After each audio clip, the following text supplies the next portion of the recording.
Welcome to another episode of the Conversations for Financial Professionals podcast, where we are shaping the next generation of financial advice. And today we have Mr. Andy Andrews, a personal favorite of mine. Andy, you are the author of more than 25 books that have been translated into more than 40 languages, tons of New York Times best sellers, including one of my favorite, The Traveler's Gift, which was named one of the 5 books you must read in your lifetime by ABC's Good Morning America. You've been a consultant to Fortune 500 companies.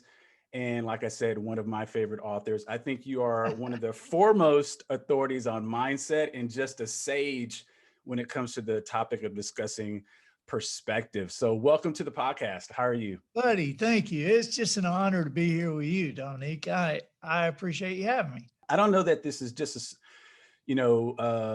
common to only, or let's just say exclusive to financial professionals. It should be for everybody. But with financial professionals, you're working with somebody and it's always like, how's my investments doing? How are my investments doing? Which that's one aspect, right? I love for you to kind of take a little time with the power of looking at things from multiple angles, because a lot of my audience is going to be people that are kind of on the outside looking in to see whether or not this career is going to be for them. What are some of the things maybe from your personal playbook or your personal experiences that allowed you to start looking at things from multiple angles? One of the first things, Dominique, that really made a difference to me to be able to, step aside and look at it differently is to understand what perspective actually is.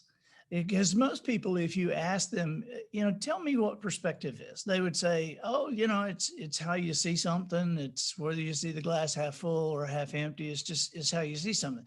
And you go, oh, okay, all right, that's good. But in reality, and that's the definition most people hang on. But in reality, it is much more than that. Okay, it is. It's not how you see things, it's how you choose to see things. Because see, your perspective is yours. It's yours. You own it. Nobody can take it from you. It is yours. And the glass half full or half empty, the glass is what it is. Whatever level it is, that's the level. You're the one who chooses whether you see it as half empty or half full. Now, the reason this matters is because the perspective you choose about any situation sends you down one road or another.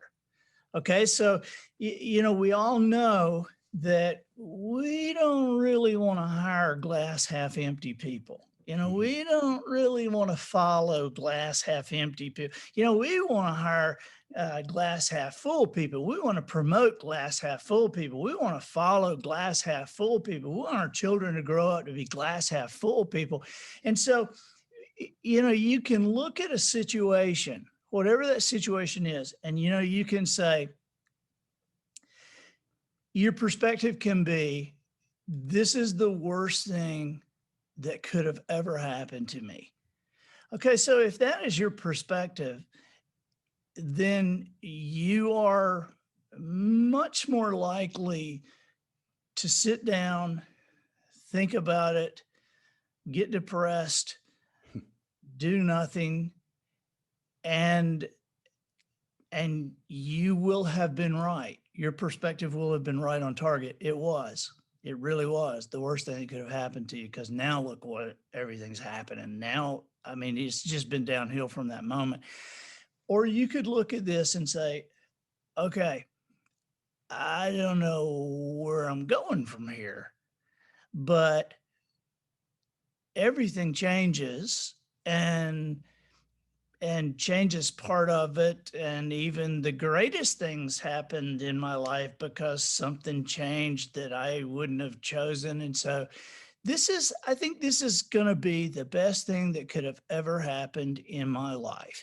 And now if you really do think that, it allows you to sit up, smile, go out, interact, spend what extra time you might have reading, praying, helping somebody, doing something, getting some different knowledge and information.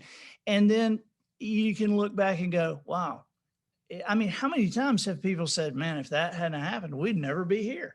And we thought that was the worst thing, there for a little bit. And then we said, no, come on now, we got to. And so over and over again, while I live on the coast, and when hurricanes come in here, there are some people who think this is the worst thing that could have ever happened. I Well, think, not for everybody, because roofers, they make more money in a couple of years than most roofers make in a lifetime. Right? no, Home no. Depot does pretty good. No, I mean, the lighter side of things is one thing, and then the mindset. And I want to play devil's advocate for just a second, because when you were Okay. talking, it made me think of something. Because when I started reading your stuff, my family was going through. Matter of fact, I was in a stint of unemployment, and I was like, man, this is never going to end. I remember a mentor saying to me, "He's like, dude, do you really think that?" I mean, I was like early 30s. He was like, "Do you really think you're never going to work again in your early 30s?" And when he said that, I was like, actually, that makes a lot of sense. And then not too long after that, I found your stuff, and I remember something about Jones in the Noticer. I'm gonna quote real quick. So it's like, Okay. I've been given a gift of noticing things that others miss. Maybe you can talk about some of the tangible steps or strategies on how you develop this, because some people are going to say, and here's the devil's advocate part, well, that's just positive thinking, Andy and Dominique. That's not, like, that doesn't change anything. Can you actually train yourself to notice things and take different perspectives?